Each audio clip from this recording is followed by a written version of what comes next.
imaginaire. On a voulu commencer comme ça, tout simplement, parce que quand les enfants et les gens rentrent, ils sont dans un monde connu. Et l'idée, si vous voulez, c'est de décrypter au fur et à mesure qu'on avance cet imaginaire-là pour en faire une histoire. Donc tous les personnages, on les a tous fabriqués, il y en a une centaine, comme ça. Les têtes sont toutes faites en vrai, si vous voulez, un petit peu. Les yeux sont en verre, les dents, c'est des moulages, des choses comme ça. Donc on essaie de reconstituer un petit peu, et puis faire un peu côté, si vous voulez, impressionnant, où il n'y a pas vraiment de barrière. Et quand les enfants rentrent, ce n'est plus une télévision, il y a un film, il y a un livre. C'est une proximité, si vous voulez. Et ça, c'est impressionnant. Les visiteurs, merci de les accompagner. Alors on a mis des lutins, parce que les lutins on en trouve très peu dans l'histoire de la sorcellerie, mais les enfants connaissent. Et les grottes, si vous voulez, sont des lieux démoniaques. Pour beaucoup de gens du Moyen-Âge, c'était l'antre du démon, puisqu'il y avait des chauves-souris qui rentraient sans boire. Donc elles ont été clouées sur les portes, parce qu'elles avaient la possibilité de rencontrer peut-être le diable. Les chouettes de voler la nuit. Et donc beaucoup d'animaux ont fait partie, on les verra plus loin, de ce monde de la sorcellerie aussi. Là, si vous regardez la tour de Merlin,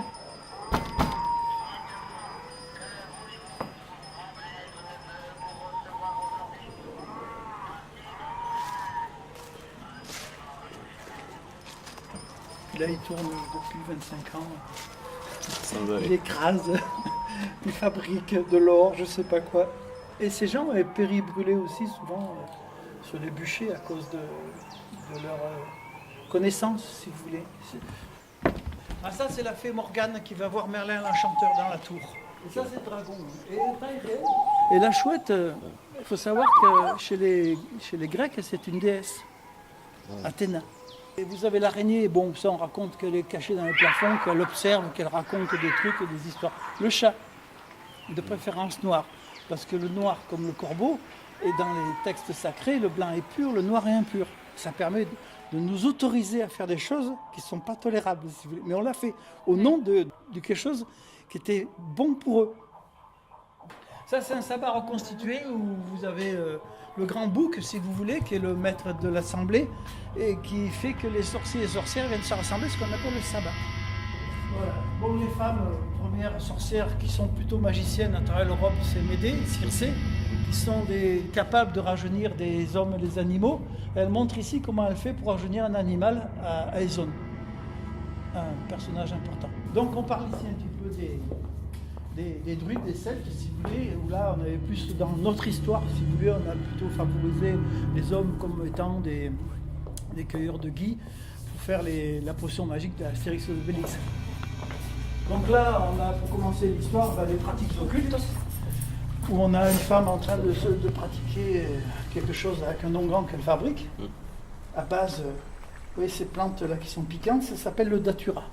C'est la drogue hallucinogène qui sert souvent à oublier.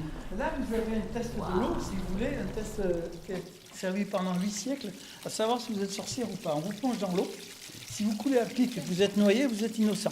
Donc, si vous restez en surface, c'est que le diable vous maintient par en dessous parce que, soi-disant, vous aurez déjà vendu votre âme et le diable ne veut pas que vous disparaissiez. Donc, il vous aidait à maintenir en surface et le seul fait de rester en surface était considéré comme diabolique et vous étiez brûlé. Dans les dessins, dans l'imaginaire, dans les films, les vidéos, les livres d'enfants de sorcellerie, ça nous paraît à nous enfantin. Mais en réalité, c'est quelque chose qu'il y a quelques siècles, on considérait comme une réalité. Mais aujourd'hui, on ne veut pas passer pour des idiots, nous les adultes, donc on raconte que c'est des trucs pour les enfants. Mais c'est comme ça. Mais c'est une histoire grave, ça a envoyé sur le bûcher plusieurs millions de personnes, dont la majorité de femmes.